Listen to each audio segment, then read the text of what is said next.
എന്താ? അവരോഹണം. അപ്പൊ ആരോഹണം എന്ന് പറഞ്ഞാൽ എന്തായിരുന്നു? എന്താ ആരോഹണം എന്ന് പറഞ്ഞാൽ എന്താ? കേറുന്ന പോലെ നമ്മളൊരു സ്റ്റെയർ ഇങ്ങനെ കയറും ഏറ്റവും താഴത്തേക്ക് മുകളിലേക്ക് ഇങ്ങനെ മെല്ലെ മെല്ലെ കയറി, അതുപോലെ ചെറുതിൽ നിന്ന് വലുതിലേക്ക് പോകുന്നതിനെ ആരോഹണം എന്ന് പറയും. അതുപോലെ മുകളിൽ തിരിച്ച് താഴോട്ട് ഇറങ്ങുന്നതിന് എന്ത് പറയാ? അവരോഹണം.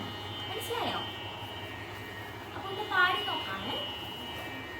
എഴുതി കഴിയുമെന്നിട്ട് പറഞ്ഞു.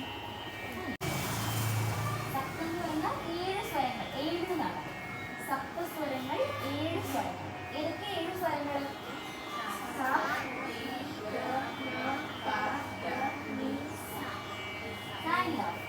ഇവിടെ ഈ പറഞ്ഞത് പോലെ ഇപ്പൊ നമ്മൾ ആദ്യം സ്ഥായി എന്ന് പറഞ്ഞില്ലേ? സ്ഥായി എന്ന് പറഞ്ഞാൽ എന്താ?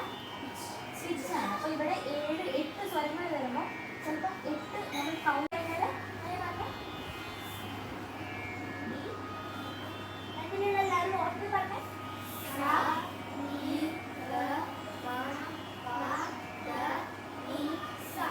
7 സ്വരങ്ങള്. ഏതെങ്കിലും 7 സ്വരങ്ങളാണോ 8 ആണോ?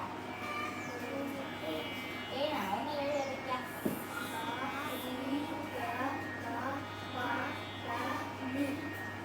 ഓക്കെ. നമ്മൾ ആദ്യം സാധനം പറഞ്ഞില്ലേ? അത് റെപ്പിറ്റേഷൻ അല്ലേ? പിന്നെ ആവർത്തിച്ച് പറയണ്ട. അപ്പൊ 7 സ്വരങ്ങളാണ്. അതുകൊണ്ടാണ് സപ്തസ്വരങ്ങൾ എന്ന് പറയുന്നത്. ഇനി ആ സപ്തസ്വരങ്ങൾ എങ്ങനെ പാടുന്നു? അതിന്റെ സ്ട്രെങ്ത് കുറഞ്ഞിരിക്കണം. ഒച്ച കുറയ്ക്കണ്ട. മാക്സിമം വോളിയം എടുക്കുക. സ്ട്രെങ്ത് കുറയ്ക്കണം.